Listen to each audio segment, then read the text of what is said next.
어머님, 오늘은 구석에 조용히 앉아서 박수나 치세요. 며느리가 화려한 드레스를 입고 활짝 웃으며 제 귀에 대고 속삭였습니다. 괜히 나서서 도여씨 망신 주지 마시고요. 수백 명의 하객이 모인 취임식장에서 저는 기둥 뒤 구석 자리에 앉았습니다. 40년을 지켜온 회사, 그 회사에서 완벽하게 투명인간 취급을 받는 순간이었죠. 하지만 며느리는 몰랐습니다. 제 손에 쥔 낡은 폴더폰 하나가 오늘 이 화려한 무대를 송두리째 뒤집어 버리리라는 것을. 오늘의 사연 시작합니다. 무료 구독 버튼 눌러주세요. 저는 새벽부터 옷장 문을 열었습니다. 검은색 정장이 가지런히 걸려 있었어요. 남편 장례식 이후 처음 꺼내 입는 옷이었죠. 거울 앞에서 단추를 채우며 오늘 있을 아들 도연이 취임식을 떠올렸습니다. 40년을 함께 일군 회사의 새로운 시작이라고 며느리는 말했어요. 하지만 가슴 한편이 무거웠죠. 호텔 로비에 들어서자 화려한 장식이 눈에 들어왔습니다. 행사장 입구엔 도연이 사진이 크게 걸려 있었어요. 그 옆에 며느리 민정이가 직원들에게 뭔가 지시하고 있었죠. 저는 천천히 입구로 걸어갔습니다. 안내 직원이 저를 보더니 깊숙이 허리를 숙였어요. 회장님, 어서 오십시오. 민정이가 그 소리를 듣고 휙 돌아봤죠. 화려한 크림색 드레스를 입은 민정이가 활짝 웃으며 다가왔습니다. 어머님 오셨어요? 제가 안내해 드릴게요. 목소리는 밝았지만 눈빛은 차가웠어요. 민정이가 제 팔을 잡고 행사장 안쪽으로 이끌었죠. 하객들이 웅성거리며 자리를 찾고 있었습니다. 연단 앞 1열엔 VIP석 명패가 세워져 있었어요. 저는 당연히 그쪽으로 걸어가려 했죠. 하지만 민정이가 제 팔을 더 세게 잡으며 다른 방향으로 끌었습니다. 어머님, 이쪽이에요. 민정이가 저를 행사장 맨 뒤쪽 구석으로 데려갔어요. 기둥 뒤편에 가려진 자리였죠. 저는 민정이를 쳐다봤습니다. 여기가 어디지? 민정이가 저를 의자에 앉히더니 주변을 둘러봤어요. 다른 하객들이 보지 않는 것을 확인하고는 제 귀에 입을 가까이 대고 속삭였습니다. 어머님, 오늘은 그냥 조용히 여기 앉아 계세요. 목소리가 차갑게 식어 있었어요. 1열은 중요한 손님들 자리예요. 어머님은 여기서 편하게 구경하시면 돼요. 저는 민정이 얼굴을 똑바로 바라봤죠. 내가 왜 여기 앉아야 하나? 민정이가 입꼬리를 올리며 웃었습니다. 하지만 그 웃음엔 온기가 전혀 없었어요. 어머님, 오늘 주인공은 도연 씨예요. 어머님이 앞에 나서시면 도연 씨 빛이 바래잖아요. 그냥 뒤에서 조용히 박수나 쳐주세요. 네. 민정이가 제 어깨를 톡톡 두드렸죠. 괜히 나서서 도연 씨 망신 주지 마시고요. 알아들으셨죠, 어머님? 그 말을 끝으로 민정이는 다시 밝은 얼굴로 돌변해 다른 하객들에게 인사하러 갔습니다. 저는 그 자리에 가만히 앉아 민정이 뒷모습을 바라봤어요. 손이 차갑게 떨려왔죠. 핸드백 손잡이를 꽉 쥐었습니다. 잠시 후 저는 자리에서 일어나 행사장 입구 쪽으로 걸어갔어요. 테이블엔 행사 프로그램이 쌓여 있었죠. 하객 한 분이 프로그램을 집어들고 자리로 가는 모습이 보였습니다. 저도 한 장을 집어들고 펼쳤어요. 표지엔 도연이 이름만 크게 박혀 있었죠. 안을 펼쳐보니 축사 순서가 나와 있었습니다. 외부 인사 3명의 이름이 적혀 있었어요. 제 이름은 어디에도 없었죠. 로비 기둥 뒤로 돌아가 행사 준비 상황을 살폈습니다. 민정이가 직원들에게 뭔가 확인하는 모습이 보였어요. 연단 앞 VIP석 쪽으로 시선을 돌렸죠. 안내 직원이 좌석 명패를 하나씩 점검하고 있었습니다. 1열 중앙석에 제 이름이 있어야 할 자리엔 다른 사람 이름표가 세워져 있었어요. 민정이가 다가와 좌석 배치를 확인하더니 안내 직원에게 말했죠. 1열은 다 정리됐죠? 안내 직원이 배치도를 펼쳐 보이며 대답했습니다. 네, 말씀하신 대로 다 바꿨습니다. 민정이가 만족스러운 표정으로 고개를 끄덕였어요. 저는 그 장면을 보며 취임식 전체에서 저를 완전히 빼놓으려는 계획을 확인했습니다. 연회장 안으로 다시 들어갔어요. 무대에선 리허설이 한창이었죠. 사회자가 마이크 테스트를 하고 있었고 스크린엔 회사 소개 영상이 준비돼 있었습니다. 저는 좌측 출입구 쪽으로 조용히 걸어가 운영팀 테이블 근처에 섰어요. 노트북 화면이 보였죠. 회사 연역 슬라이드가 떠 있었는데 창업자 부부 사진이 있어야 할 자리가 텅 비어 있었습니다. 운영팀 직원이 동료에게 말했어요. 이 슬라이드 빼라고 했잖아. 동료가 마우스를 움직이며 대답했죠. 지금 삭제하고 있어요. 부사장님 지시대로요. 직원이 삭제 버튼을 누르자 그 슬라이드가 완전히 사라졌습니다. 파일을 다시 저장하는 소리가 들렸어요. 대신 도연이와 민정이 사진만 남은 새로운 슬라이드가 나타났죠. 40년 역사에서 저를 지우는 작업이 눈앞에서 진행되고 있었습니다. 저는 핸드백을 열어 폴더폰을 꺼냈어요. 단축번호 1번을 눌렀죠. 전화벨이 2번 울리자 박상무의 목소리가 들렸습니다. 회장님, 어디세요? 저는 낮은 목소리로 말했어요. 박상무, 지금 바로 호텔 네트워크팀 불러서 행사 무대 시스템 중지시켜. 박상무가 잠시 침묵하더니 물었습니다. 지금 당장요? 당장. 한치의 지체도 없이.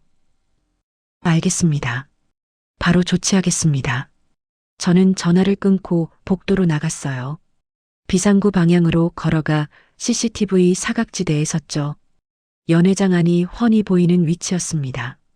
5분쯤 지났을까요? 호텔 직원 2명이 무대로 올라가 조명 담당자에게 뭔가 말하는 모습이 보였어요. 조명 담당자가 당황한 표정으로 고개를 저었지만 호텔 직원은 점검표를 내밀며 강하게 이야기했죠. 곧 무대 조명이 하나둘 꺼지기 시작했습니다. 행사 담당자가 급하게 달려와 호텔 직원에게 물었어요. 갑자기 왜 이러세요? 리허설 중인데요. 호텔 직원이 점검표를 들고 대답했습니다. 긴급 점검 지시가 내려왔습니다. 잠시만 기다려주세요. 무슨 점검이요? 행사 시작 10분 전인데요. 죄송합니다만 본사 지시사항입니다. 무대 중앙 스크린이 갑자기 꺼졌어요. 배경음악도 멈췄죠. 사회자가 마이크를 잡고 어색하게 웃으며 말했습니다. 잠시 기술적인 문제가 발생했습니다. 곧 해결되니 조금만 기다려 주시기 바랍니다. 하객들 사이에서 웅성거리는 소리가 커졌어요. 민정이가 급하게 무대 쪽으로 걸어가는 모습이 보였죠. 도연이 측근 임원이 민정이에게 달려와 말했습니다. 부사장님, 호텔 쪽에서 갑자기 시스템 점검을 시작했습니다. 민정이가 눈썹을 찌푸리며 되물었어요. 무슨 소리예요? 점검은 왜 지금? 저희도 모르겠습니다. 호텔 본사 지시라고만. 민정이가 휴대폰을 꺼내 어디론가 전화를 걸기 시작했죠. 하지만 통화는 잘 안 되는 것 같았어요. 민정이의 얼굴이 점점 굳어갔습니다. 저는 복도 끝으로 더 이동해 호텔 관리자가 서 있는 곳 근처에 섰어요. 관리자가 수화기를 귀에 대고 누군가와 통화하고 있었죠. 네, 확인했습니다. 지금부터 행사명을 임시 주주총회로 변경합니다. 옆에 서 있던 직원이 놀라서 물었습니다. 주주총회요? 갑자기요? 본사 지시야. 빨리 스크린 표기 바꾸고 안내문 수정해. 하지만 지금 손님들이 다 모여 있는데요. 그래서 더 빨리 해야지. 움직여. 저는 그 대화를 들으며 고개를 끄덕였어요. 박상무가 정확하게 움직이고 있었죠. 연회장 입구 전광판 글자가 바뀌기 시작했습니다. 강도윤 대표이사 취임식이라는 문구가 사라지고 긴급 임시 주주총회라는 글자가 나타났어요. 행사장 안이 순식간에 혼란스러워졌습니다. 하객들이 서로 쳐다보며 수군거렸어요. 민정이가 직원들에게 소리치는 목소리가 들렸죠. 도대체 무슨 일이에요? 당장 확인해봐요. 도연이가 무대 옆에서 당황한 표정으로 민정이를 바라봤습니다. 민정이가 도연이에게 달려가 뭔가 말하는 모습이 보였어요. 하지만 상황은 이미 제 통제 아래로 넘어온 상태였죠. 폴더폰이 다시 울렸습니다. 박상무의 목소리가 들렸어요. 회장님, 모두 조치했습니다. 행사는 완전히 중단됐고 주주총회 공지까지 완료됐습니다. 저는 창밖을 바라보며 대답했습니다. 수고했어. 이제 2단계로 넘어가. 회계법인 담당자들 입장시켜. 알겠습니다. 5분 내로 입장 완료하겠습니다. 전화를 끊고 저는 다시 행사장 쪽을 바라봤어요. 민정이가 호텔 관리자를 붙잡고 따지고 있었죠. 관리자는 무표정한 얼굴로 서류를 내밀며 뭔가 설명하고 있었습니다. 민정이가 서류를 받아들고 있더니 얼굴이 하얗게 변했어요. 저는 핸드백을 바로 메고 천천히 행사장 안으로 걸어 들어갔습니다.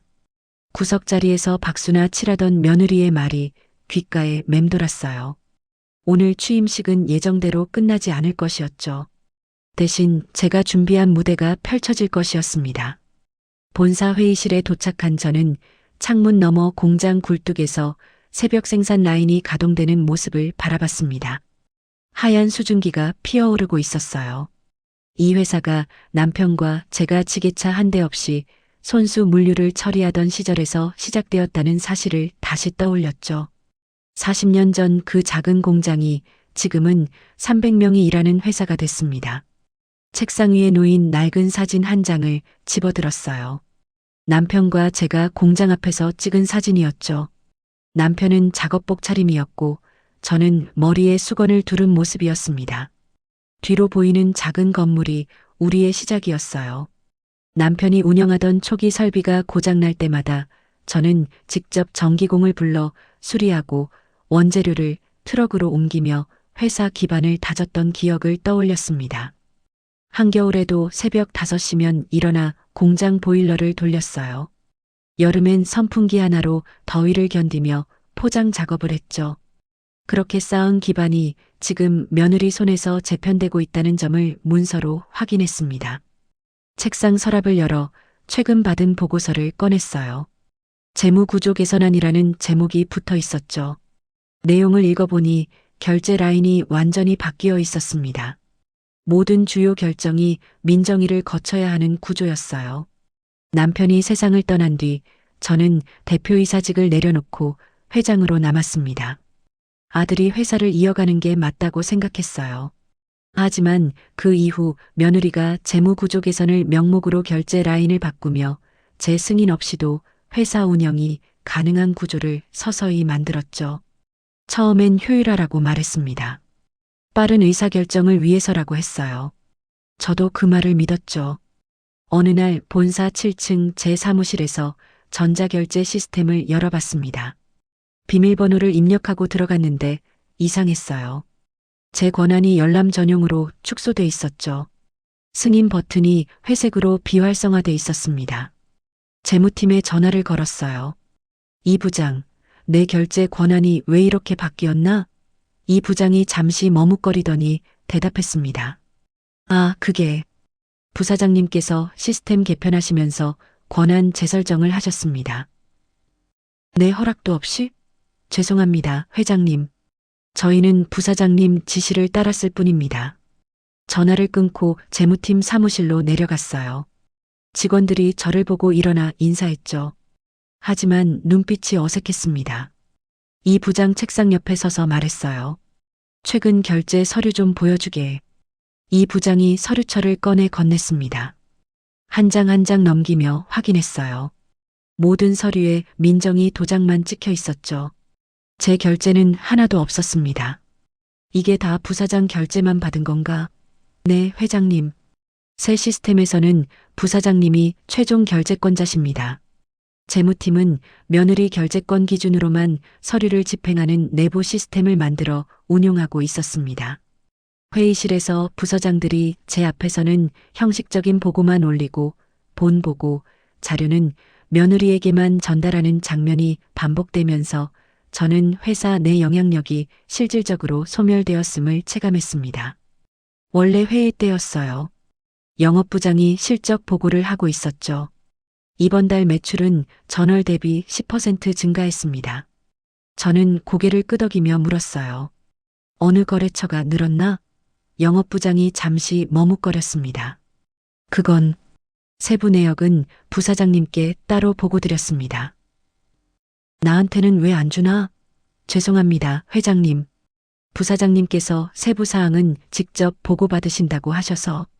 회의가 끝나고 영업부장이 민정이 사무실로 들어가는 모습이 보였어요. 두꺼운 보고서를 들고 있었죠. 그게 진짜 보고서였습니다. 아들이 해외 근무를 마치고 돌아온 뒤 그는 며느리가 짜놓은 일정표에 따라 경영 보고는 모두 사전 검토된 자료만 받았고 제 보고 일정은 아예 생략된 상태로 고정됐습니다. 도연이 사무실 문이 열려 있길래 들어갔어요. 도연아, 이번 주 경영회의 일정 좀 알려줄래? 도연이가 책상 위 태블릿을 들고 확인했습니다. 이번 주는 월요일 재무팀 보고, 화요일 생산팀 보고, 수요일 영업팀 보고 있습니다. 어머니 보고 일정은? 도연이가 화면을 다시 확인하더니 고개를 저었어요. 따로 잡혀 있지 않은데요. 왜 없나? 민정이가 일정 관리하는데. 제가 물어볼게요. 나중에 민정이한테 전화가 왔습니다.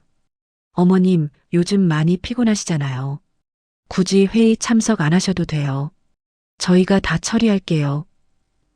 내가 회장인데 회의에 왜 참석을 안 해? 어머님은 이제 편히 쉬세요.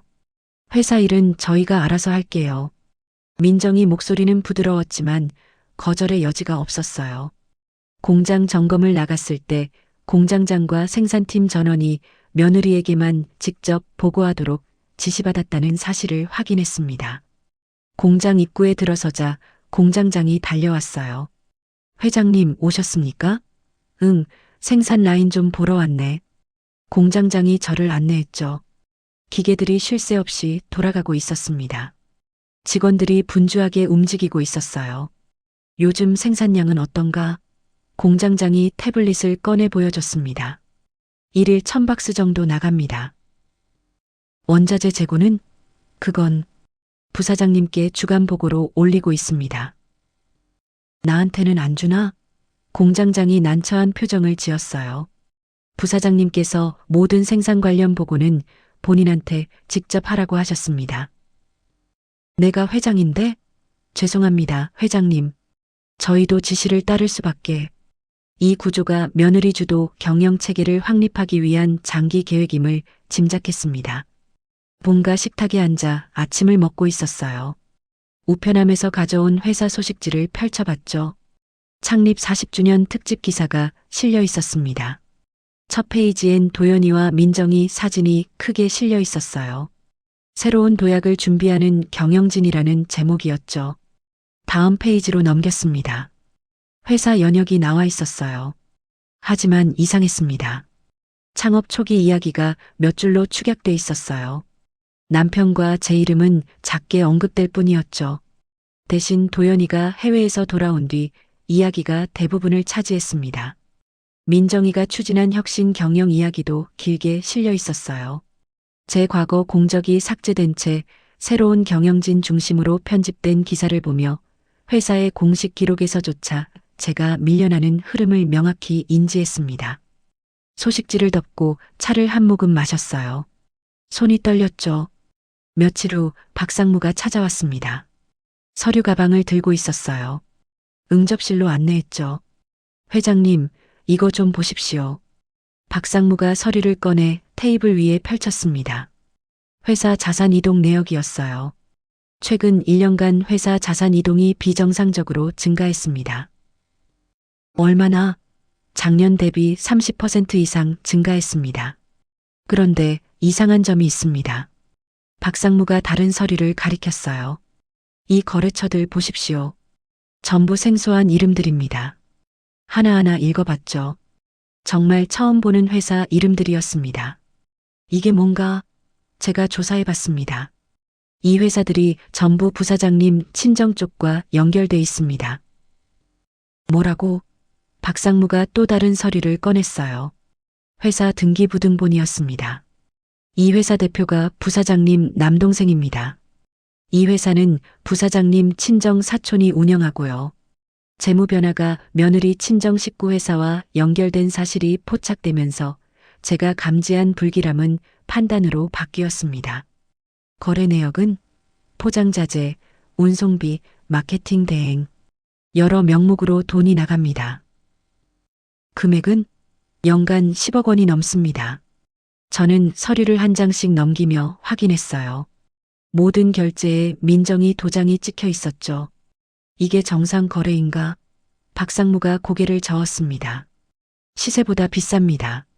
같은 물품을 다른 업체에서 구매하면 30%는 싸게 살 수 있습니다. 도연이는 아나? 글쎄요. 부사장님이 전부 처리하니까. 그 모든 정황을 종합한 뒤 저는 회사를 되찾지 않으면 회사뿐 아니라 직원 전체가 위험해진다는 결론을 내렸습니다. 창밖을 바라봤어요. 공장 굴뚝에서 여전히 수증기가 피어오르고 있었죠. 300명 직원들이 저 안에서 일하고 있었습니다. 박상무. 네, 회장님. 본격적인 조사를 시작하겠네. 박상무가 고개를 끄덕였어요. 준비하겠습니다. 비밀리에 움직여야 해. 며느리가 눈치채면 증거를 없앨 거야. 알겠습니다.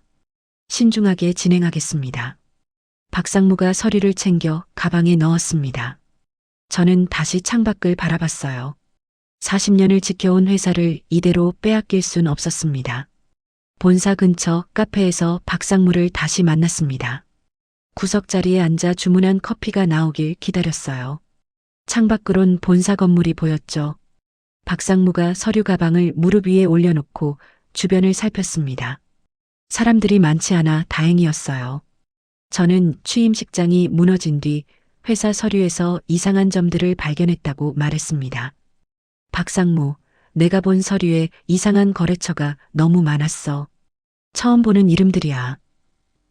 저도 그걸 눈치챘습니다, 회장님. 박상무는 이미 회계장부에 빨간 펜으로 표시를 해두며 수개월 전부터 의심해왔다고 말했습니다. 작년 초부터 이상한 거래가 늘었다고 했어요. 작년 3월부터 물건 사는 값이 갑자기 올랐습니다. 근데 시장 가격은 그대로였어요. 박상무는 서류 가방에서 특정 월의 물건값 자료와 며느리 쪽 회사에 나간 운송비 내역을 꺼냈습니다. 테이블 위에 펼쳐진 서류를 보니 빨간 펜으로 표시가 가득했어요. 물건 사는 값이 평균 20%나 올랐는데 시장에선 가격이 안 올랐다고 했죠. 운송비 내역을 보니 전부 대성물류라는 같은 회사로 돈이 나가고 있었습니다. 이 모든 흐름이 매달 비슷한 패턴으로 반복되고 있었어요. 이게 우연일 리 없지. 그렇습니다. 누군가 일부러 한 겁니다. 우리는 공장장에게 몰래 연락해서 실제로 들어온 물건과 주문한 물건의 양을 비교해 보라고 했습니다. 며칠 뒤 공장장이 직접 조사한 자료가 도착했어요. 발주량과 실제 입고량을 비교한 표가 나와 있었죠. 포장 상자를 사는 값이 계속 이상하게 올라 있었습니다. 공장장 자료를 보니 1000박스를 주문했는데 실제론 700박스만 들어왔어요. 하지만 회사는 1000박스 값을 다 냈죠. 300박스 값이 어디로 갔는지 알 수 없었습니다. 이게 한두 번이 아니라 매달 똑같이 반복되고 있었어요. 이거 완전히 속인 거잖아. 네, 회장님. 그리고 이거 보십시오. 박상무가 또 다른 서류를 꺼냈습니다. 해외에 광고한다며 나간 돈 내역이었어요. 매달 5천만 원씩 글로벌 마케팅 코리아라는 회사로 돈이 나갔습니다. 저는 그 회사 이름을 처음 들었어요. 이 회사 아는데야? 부사장님 친정 쪽 회사입니다. 감사팀장을 밤늦게 불러 본사 회의실에서 만났습니다. 밤 10시였어요. 건물엔 경비원밖에 없었죠. 감사팀장이 노트북을 켜고 회사 돈 관련 자료를 열었습니다. 해외 광고 비용으로 나간 돈을 찾아봤어요. 화면에 데이터가 떴습니다. 회장님, 여기 있습니다. 작년부터 매달 5천만 원씩 나갔습니다. 누가 승인했나? 전부 부사장실 컴퓨터에서 승인했습니다. 저는 이 자료들을 날짜와 경로별로 나눠서 공책에 다시 정리했습니다. 집으로 돌아와 식탁에 서류를 펼쳐놓고 하나씩 확인했어요. 날짜를 적고 회사 이름을 정리했죠. 그 과정에서 며느리 남동생 회사 통장으로 자동으로 돈이 넘어간 흔적을 찾아냈습니다. 돈의 흐름이 명확하게 보였어요. 회사 돈이 며느리 친정 쪽으로 계속 흘러가고 있었습니다. 다음 날 박상무가 작은 저장 장치를 들고 왔습니다. 회장님, 이거 꼭 보셔야 합니다. 뭔가 본사 회의실 녹화 영상입니다. 노트북에 저장 장치를 꽂고 파일을 열었어요. 화면에 회의실 내부가 보였죠. 며느리와 양복 입은 남자가 서류를 보며 이야기하는 영상이었습니다. 한 달 전에 찍힌 거라고 했어요. 화면 속 민정이가 서류를 펼쳐 보이며 뭔가 설명하고 있었어요. 저 사람이 누군가? 변호사입니다. 제가 알아봤습니다. 화면을 크게 해서 보니 서류에 경영권 방어 대책이라는 제목이 보였어요. 그리고 지분 구조 재편이라는 단어도 있었죠. 민정이가 회사를 완전히 빼앗으려는 계획을 세우고 있었습니다. 박상무, 이제부턴 더 조심해야 해. 어떻게 하시겠습니까? 저는 핸드백에서 새로 산 간단한 휴대폰을 꺼냈습니다. 이걸 쓰겠네. 혹시 모르니까 내 전화를 추적당하면 안 돼. 알겠습니다. 공장장이랑 감사팀장한테도 전화 말고 종이로 전달해. 며칠 후 인사팀 직원이 조용히 제게 알려줬습니다. 회장님, 이번에 직원들 보고 체계가 바뀌었습니다. 누가? 공장 쪽 몇 명이요. 갑자기 부사장님한테만 보고하게 됐대요. 며느리가 회사 안에서 자기 사람들로 조직을 바꾸고 있었습니다. 회사 내부를 장악하고 있는 게 분명했어요. 다음 날 박상무가 낡은 파일 봉투를 들고 왔습니다. 회장님, 이걸 찾았습니다. 뭔가? 회장님 남편분께서 남기신 중요한 서류입니다. 봉투를 열어 서류를 꺼냈어요. 남편 필체가 보였죠. 마지막 장엔 남편 서명이 있었습니다. 이게 뭔가? 남편분께서 만약을 대비해 만들어 놓으신 겁니다. 이걸 쓰면 회장님이 회사 경영권을 다시 가져올 수 있습니다. 어떻게? 이 서류로 이사회를 바로 열 수 있고 경영진을 바꿀 수 있습니다. 법적으로 인정받은 문서예요. 우리는 확보한 증거를 종류별로 나눠 정리했습니다. 회의실 테이블에 서류를 펼쳐 놓았어요. 재무 관련, 인사 관련, 녹화 영상, 남편이 남긴 서류까지 모두 정리했죠. 주주총회를 열어서 이걸 다 보여줘야 해. 박상무가 메모지를 꺼냈습니다. 먼저 돈 문제를 보여주고 그 다음 인사 조작을 말하고 마지막으로 경영권 회수를 선언하면 됩니다. 민정이는 모르게 해야 해. 취임식 때처럼 갑자기 바꾸면 됩니다. 박상무, 공장장, 감사팀장, 그리고 믿을 수 있는 임원 2명으로 팀을 만들었습니다. 이제부터 회사를 되찾을 계획을 구체적으로 세워나갔어요. 각자 맡은 부분 준비해. 실수하면 안 돼. 걱정 마십시오, 회장님. 완벽하게 준비하겠습니다. 저는 창밖을 바라봤습니다. 본사 건물에 불이 하나둘 꺼지고 있었어요. 이제 반격할 시간이 다가오고 있었죠. 취임식을 무력화한 직후 저는 호텔 관리팀과 본사 직원들을 통해 행사 일정을 임시주주총회로 바꾸는 공지를 냈습니다. 박상무가 호텔 관리자에게 문서를 건넸고 관리자는 즉시 운영팀에 지시를 내렸어요. 행사장 입구 전광판 글자가 하나씩 바뀌기 시작했죠. 강도윤 대표이사 취임식이라는 문구가 사라지고 긴급 임시 주주총회라는 글자가 나타났습니다.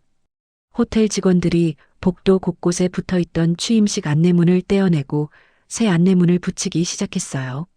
빨리 움직이세요. 손님들 오기 전에 다 바꿔야 합니다. 호텔 관리자가 직원들을 재촉했습니다. 아들 부부는 행사장 입구 앞에서 변경된 표기를 보고 당황했습니다. 민정이가 전광판을 보더니 얼굴이 하얗게 변했어요. 도연이도 옆에서 어리둥절한 표정으로 서 있었죠. 이게 무슨 일이에요? 왜 주주총회로 바뀐 거예요? 민정이가 호텔 직원을 붙잡고 물었습니다.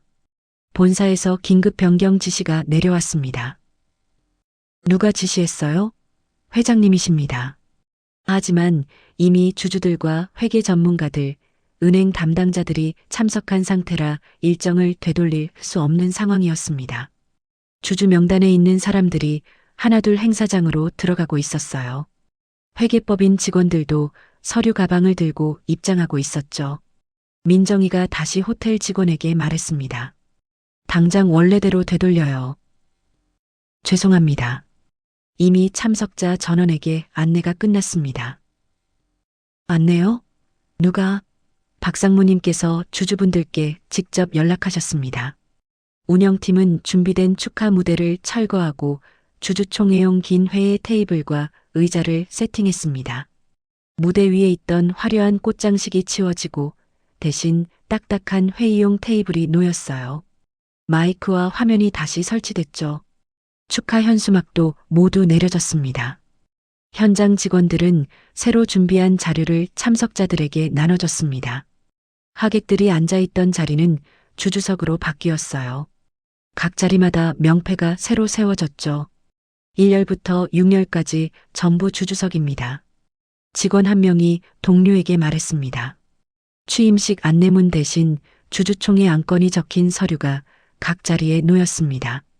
참석자들이 웅성거리며 서류를 펼쳐보기 시작했어요. 저는 중앙 테이블에 앉아 공증인과 함께 준비된 증거 자료를 테이블 위에 정렬했습니다.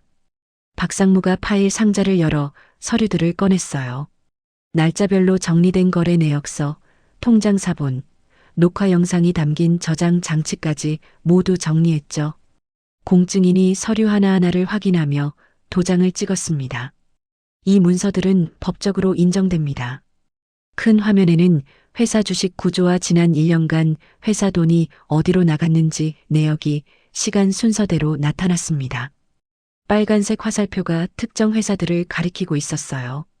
참석자들이 화면을 뚫어져라 쳐다봤습니다. 공장장과 감사팀장이 앞으로 나와 포장상자값 조작 내역과 필요 없는 광고비 지급 내역을 문서로 내놓았습니다. 공장장이 주문량과 실제 들어온 양을 비교한 표를 화면에 띄웠어요. 1000박스를 주문했는데 실제로 들어온 건 700박스뿐입니다. 하지만 1000박스 값을 다 냈습니다. 주주 한 명이 손을 들어 물었습니다. 그럼 나머지 300박스 값은 어디 갔습니까? 지금부터 보여드리겠습니다. 감사팀장이 해외 광고비 내역을 화면에 띄웠어요. 매달 5천만 원씩 글로벌 마케팅 코리아라는 회사로 돈이 나갔습니다. 그게 무슨 회사입니까? 부사장님 친정 쪽 회사입니다. 참석자들 사이에서 웅성거림이 커졌습니다. 참석자들은 회사 돈 관리가 전반적으로 잘못됐다는 사실을 명확히 확인했어요. 회계 전문가가 앞으로 나와 설명했습니다. 모든 승인이 같은 컴퓨터에서 이루어졌다고 했어요. 본사 5층 부사장실 컴퓨터였죠. 해외 박람회 참가 비용으로 나간 돈도 실제론 박람회가 열리지 않은 날짜였습니다. 이 모든 자료는 회사 컴퓨터에서 직접 가져온 원본입니다. 언제부터 이런 일이 있었습니까? 작년 초부터입니다. 참석자들이 고개를 절레절레 흔들었어요.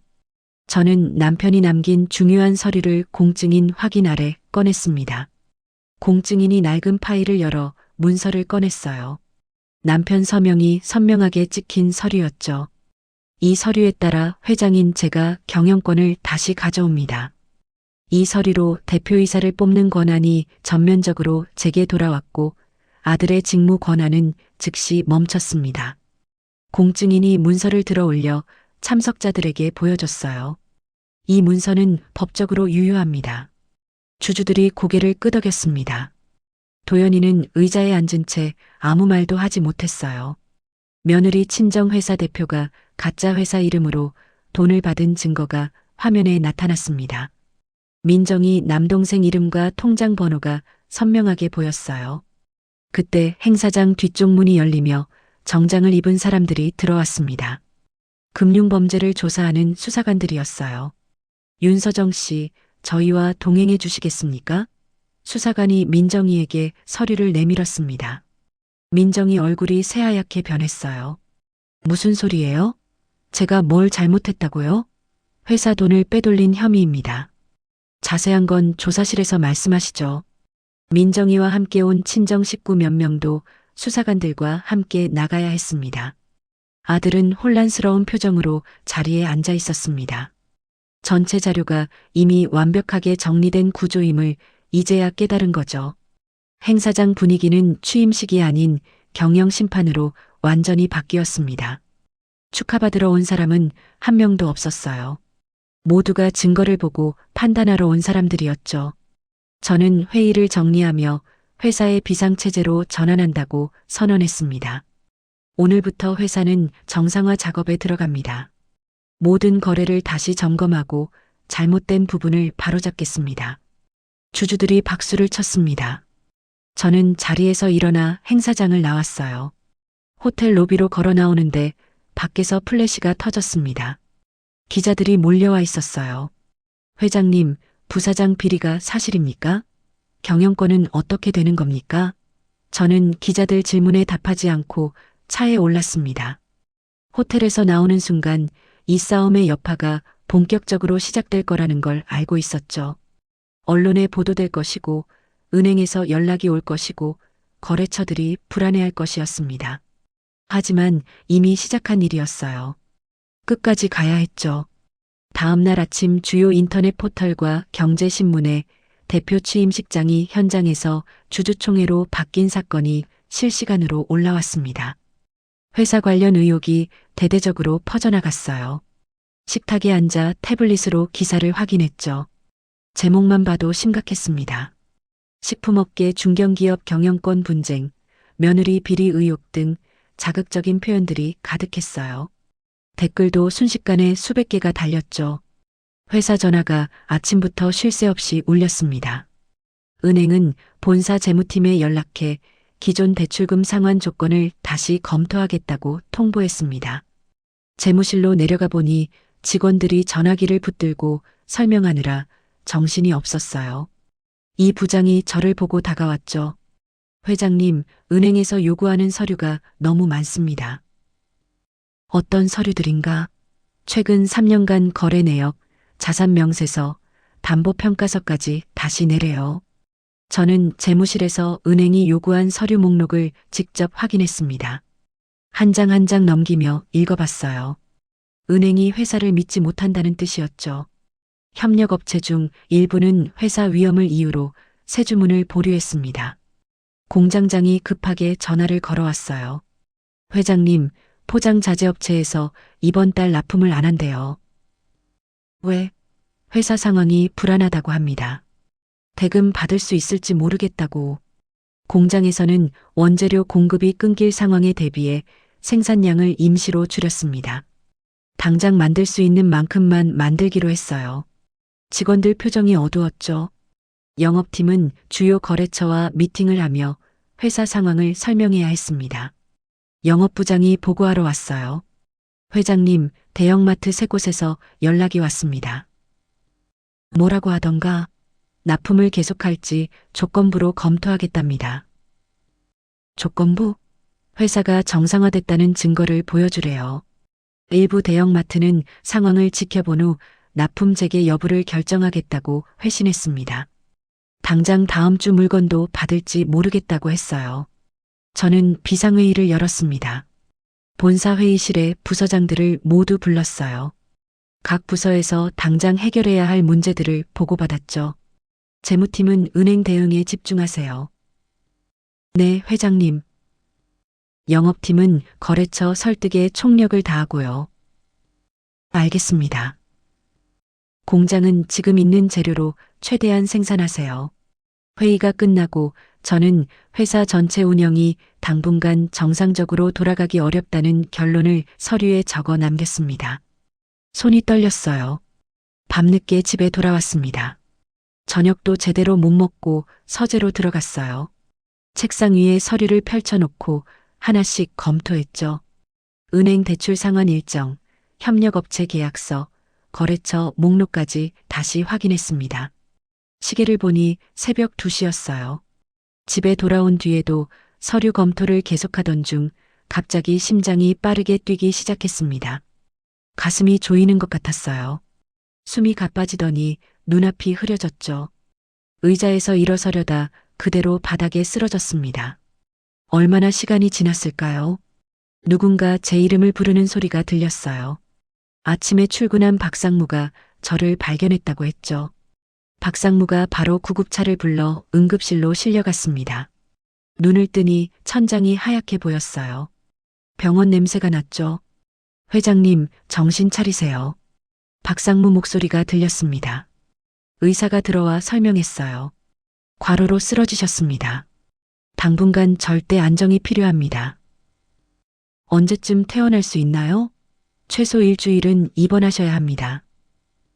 그럴 시간이 없어요. 지금 상태로는 움직이시면 안 됩니다.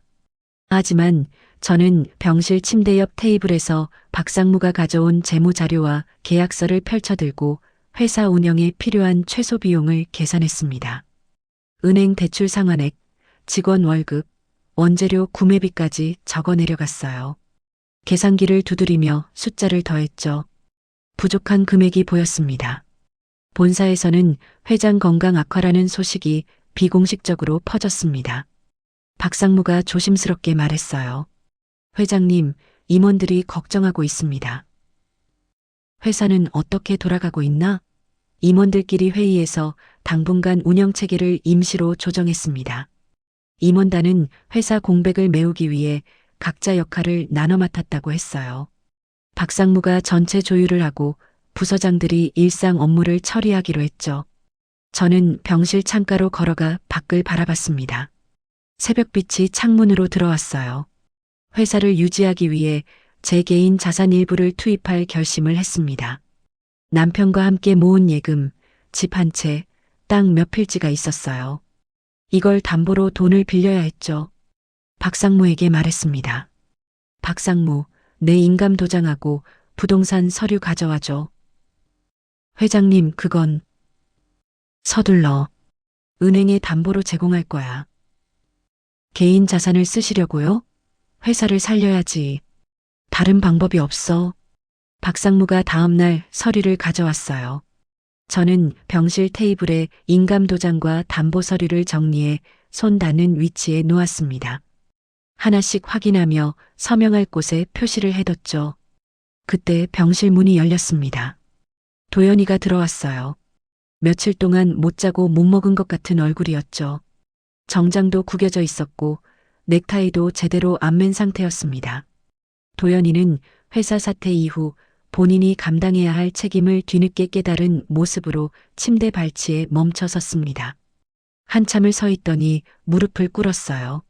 어머니, 죄송합니다. 목소리가 떨리고 있었습니다. 저는 도연이를 가만히 쳐다봤어요. 아들의 눈에 눈물이 고여 있었죠. 아들은 침대 발치에 무릎을 꿇고 자신이 지난 기간 동안 며느리 중심의 구조를 그냥 내버려둔 잘못을 인정했습니다. 회사 돈이 어디로 흘러가는지 제대로 확인하지 않았다고 했어요. 경영자로서의 책임을 회피한 과정을 하나씩 털어놓기 시작했죠. 어머니, 저는 회사 일을 민정이한테 다 맡겼습니다. 재무보고서도 대충 보고 계약서도 민정이가 정리한 것만 봤습니다. 도연이 목소리가 떨렸습니다. 고개를 들지 못하고 바닥만 바라보고 있었어요. 민정이가 잘한다고 생각했습니다. 아니, 생각하기 싫었습니다. 편하니까요. 그는 민정이 남동생 회사와의 이상한 거래를 어렴풋이 알고 있었지만 규모와 구조를 제대로 확인하지 않은 채 승인만 반복했다는 사실을 설명했습니다. 무단으로 쓴 게 아니라 관리를 안 한 게 문제였다고 명확히 밝혔어요. 남동생 회사에서 포장자재 사온다는 건 알았지만 값이 비싼지 실제로 얼마나 들어오는지는 확인하지 않았다고 했죠. 서류에는 도연이 도장이 찍혀 있었지만 민정이가 가져오면 내용도 안 읽고 그냥 찍었다고 했습니다. 해외 광고 비용도 마찬가지였습니다. 민정이가 필요하다고 하니까 그냥 승인했습니다. 저는 병실 테이블에 정리된 재무자료와 계약서를 천천히 치웠습니다. 서류를 한쪽으로 밀어놓고 도연이를 똑바로 쳐다봤어요. 일어나 앉아. 도연이가 천천히 일어나 옆 의자에 앉았습니다. 고개는 여전히 숙이고 있었죠. 회사를 살리려면 네가 직접 움직여야 해. 내가 다 할 순 없어. 네, 어머니. 조건이 있어. 내 개인 자산부터 정리해서 회사에 넣어야 해.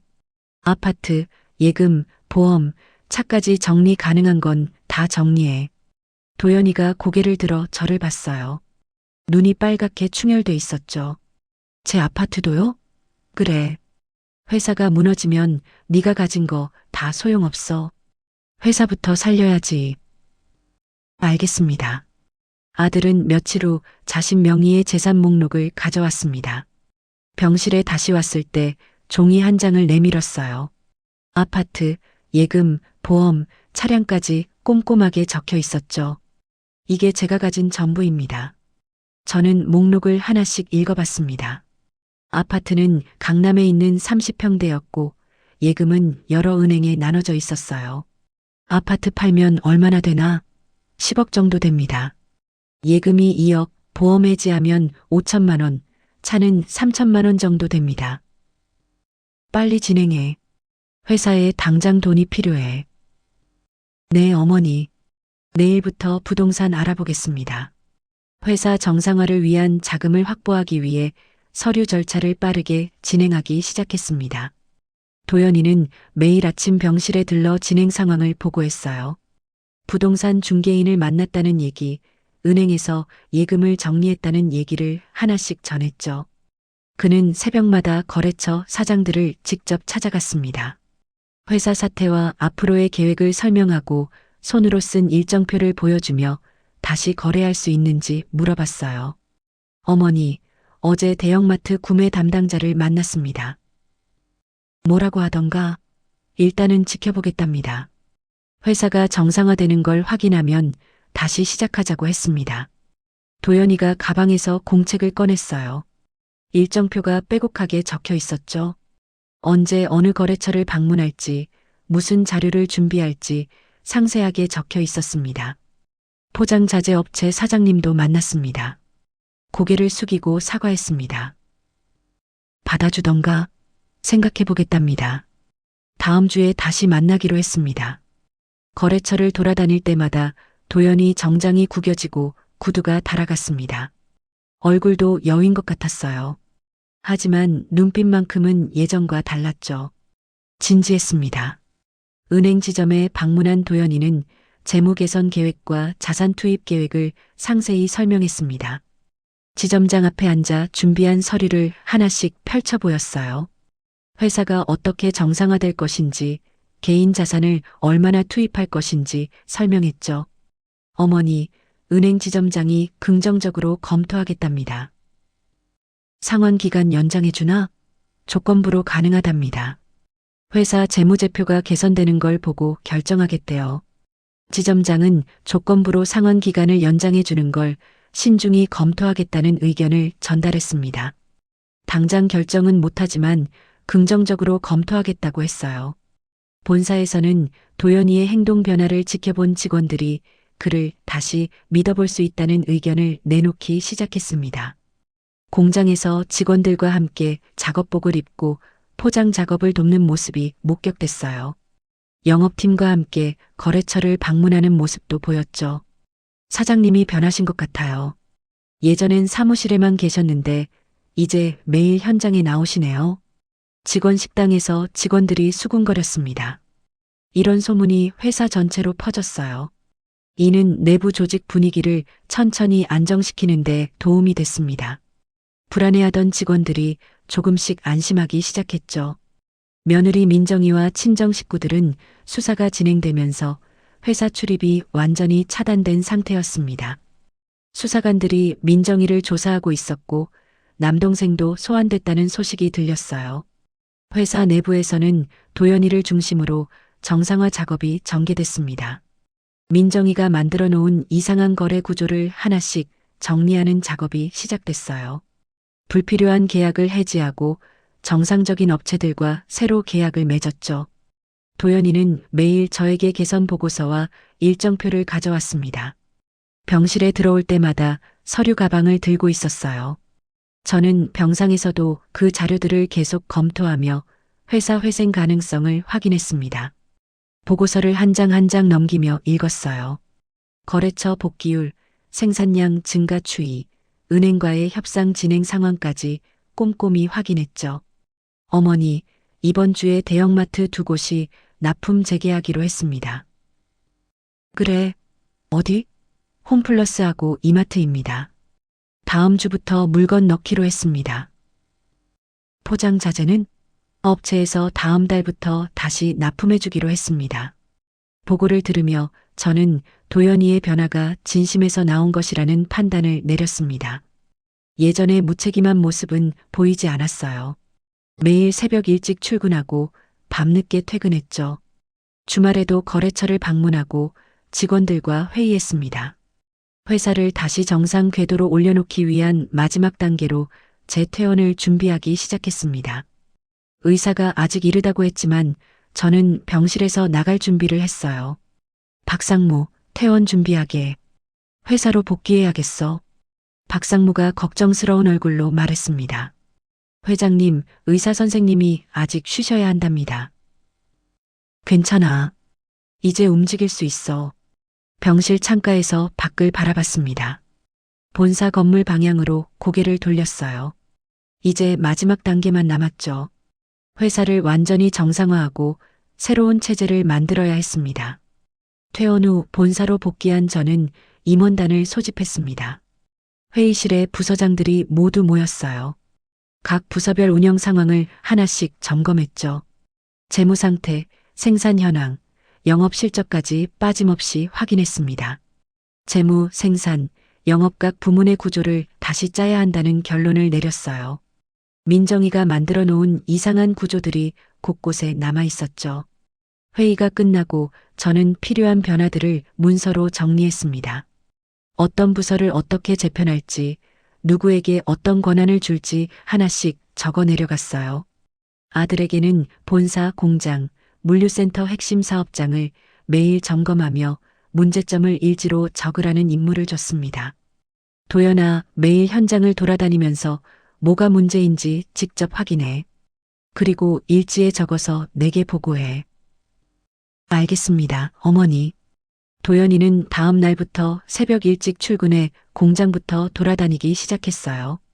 작업복을 입고 생산 라인을 직접 확인했죠. 기계 상태는 어떤지, 재료는 제때 들어오는지 꼼꼼히 살폈습니다. 물류센터에서 재고를 세고 본사에서 직원들과 회의했어요. 저녁마다 일지를 가져와 보고했죠. 일지에는 그날 발견한 문제점과 개선 방안이 빼곡하게 적혀 있었습니다. 공장에서는 중단됐던 거래처들이 하나둘 돌아오기 시작했습니다. 아들이 계속해서 찾아가 설득하고 개선안을 보여준 덕분이었어요. 포장자재 업체 사장이 공장을 직접 방문했죠. 사장님이 이렇게까지 하시는데 저희도 다시 시작해보죠. 생산 라인은 점진적으로 정상 가동되기 시작했습니다. 한 달 전만 해도 반만 돌아가던 기계들이 이제 모두 가동됐어요. 공장에서 나오는 제품 수량이 늘었죠. 직원들 표정도 밝아졌습니다. 월급 걱정을 하던 분위기가 사라지고 일할 맛이 난다는 소리가 들렸어요. 영업팀은 기업 이미지 회복을 위해 고객사와 계속 미팅을 이어갔습니다. 대형마트를 찾아가 회사가 정상화됐다는 걸 증명했어요. 재무제표와 거래 내역을 보여주며 설명했죠. 비리 관련자는 모두 정리됐고 새로운 시스템이 도입됐다고 강조했습니다. 일부 대형마트에서 납품 재개를 허용하면서 회사는 숨통이 트였어요. 회장님, 이번 주부터 세 곳 마트에 납품 재개합니다. 영업부장이 환한 얼굴로 보고했습니다. 저는 재무팀과 함께 회사 자산 구조를 다시 분석했습니다. 회의실에 재무팀 직원들을 모두 불렀어요. 지출 내역을 한 항목씩 검토하며 불필요한 지출을 찾아냈죠. 민정이가 만들어 놓은 유령 회사 거래는 모두 해지했습니다.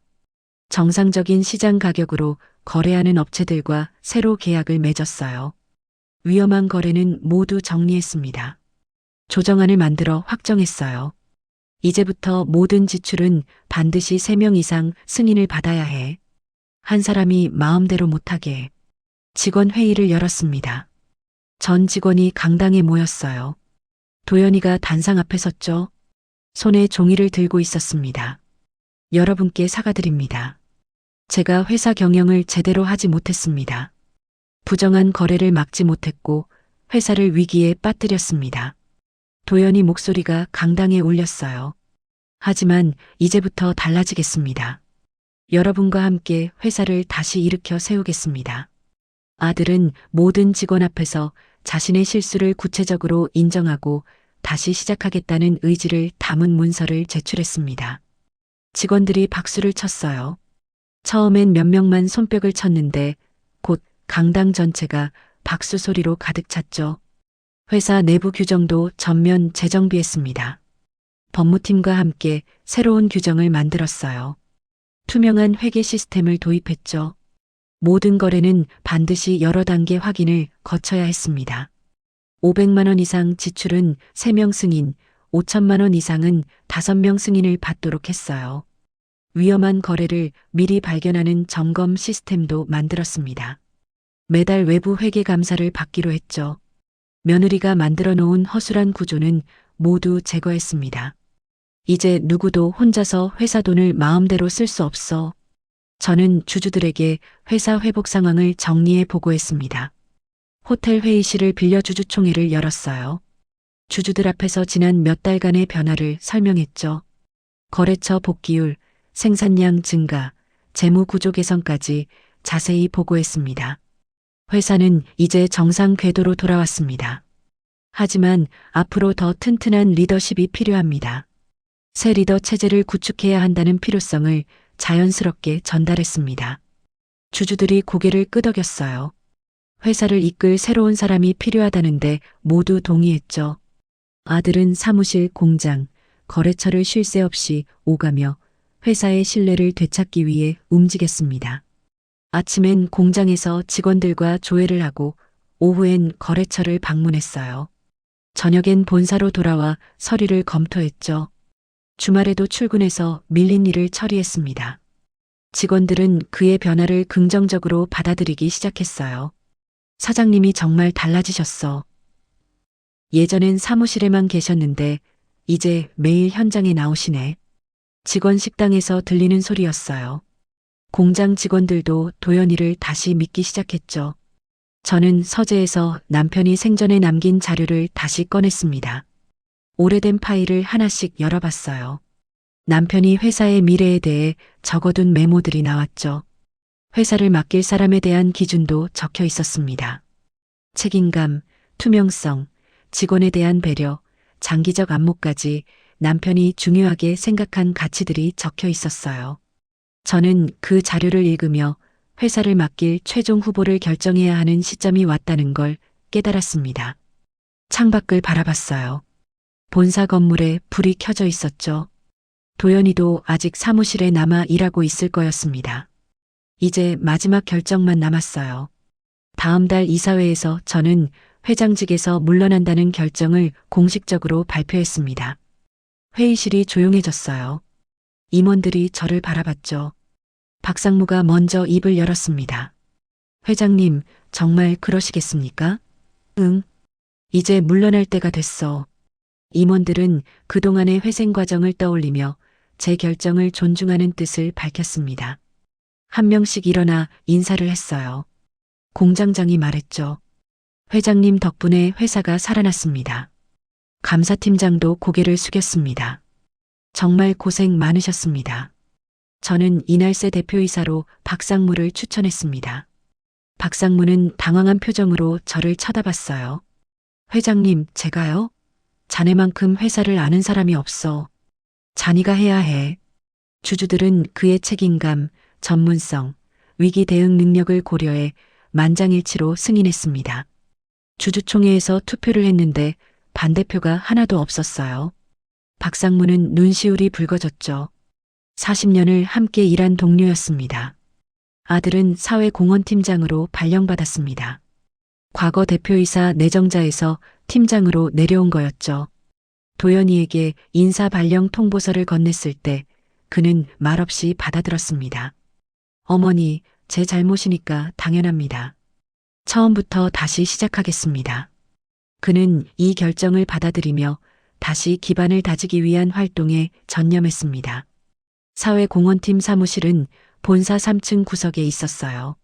작은 책상과 의자가 놓인 공간이었죠. 도연이는 그곳에서 지역 봉사 활동을 기획하고 장학금 사업을 준비했습니다. 본사 사무실 책상에 남겨둔 개인 용품을 정리했습니다. 남편 사진, 오래된 수첩, 만년필, 도장함까지 하나씩 상자에 담았어요. 40년 동안 이 자리에 앉아 회사를 지켜왔죠. 창밖을 바라봤습니다. 공장 굴뚝에서 수증기가 피어오르고 있었어요. 사무실을 나오는 순간 저는 무겁게 자리했던 책임의 무게가 제 어깨에서 빠져나가는 것을 실질적으로 느꼈습니다. 발걸음이 가벼웠어요. 엘리베이터를 타고 내려오는데 눈물이 났죠. 슬픔이 아니라 홀가분함 때문이었습니다.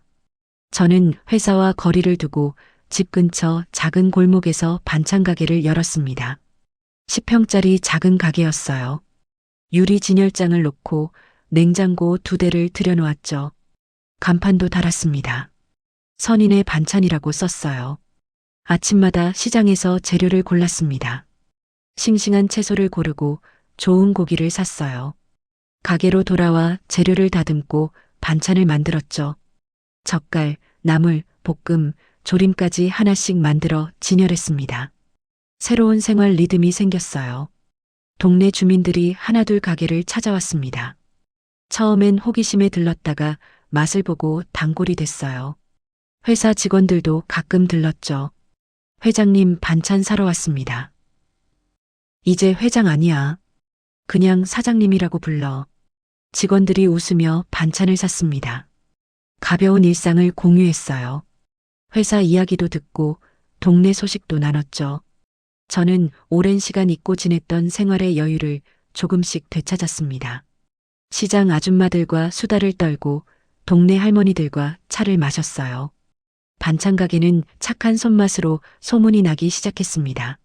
멀리서도 사람들이 찾아왔어요. 어떤 손님은 1시간 넘게 차를 타고 온다고 했죠. 여기 김치찌개가 우리 엄마 손맛이에요. 멸치볶음이 정말 맛있어요. 저는 단순한 장사 이상의 의미를 느끼며 하루 일과를 안정적으로 이어갔습니다. 아침 6시에 일어나 시장 가고, 오전엔 반찬 만들고, 오후엔 손님 맞고, 저녁엔 정리하고 집에 왔어요. 복잡한 회의도 없고 어려운 결정도 없었죠. 그저 정성껏 반찬을 만들고 손님을 맞으면 됐습니다. 아들은 퇴근길마다 제 가게에 들렀습니다. 문을 열고 들어오면 저는 차를 내줬어요. 오늘은 어땠나? 오늘 지역 아동센터 방문했습니다. 장학금 전달하고 왔어요. 도연이가 수첩을 꺼내 보여줬습니다. 일지를 공유했어요. 저는 그의 개선 내용과 개선된 태도를 꾸준히 확인했습니다. 예전처럼 건성으로 하지 않았어요. 꼼꼼하게 기록하고 진심으로 일했죠. 어머니, 다음 주엔 공장 직원 가족 초청 행사 준비합니다. 좋은 일이네. 도연이가 가게 진열대를 보며 물었습니다. 오늘 뭐가 맛있어요? 다 맛있지. 하나 싸줄까? 네, 김치찌개 주세요. 반찬을 싸주며 도연이 얼굴을 봤어요. 예전보다 훨씬 편안해 보였죠.